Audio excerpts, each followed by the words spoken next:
ఒక మహిళ తన దుర్భరమైన వివాహ జీవితం నుంచి బయటపడి దిగంబరంగా బయటకు నడిస్తే ఎలా ఉంటుంది? అదే లల్లేశ్వరి కథ.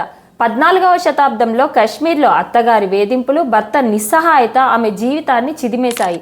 ఆ బాధను భరించలేక శివభక్తురాలుగా మారి బట్టలు విడిచి ఆ ఇంటి నుంచి శాశ్వతంగా బయటకు వచ్చేసింది లల్లేశ్వరి.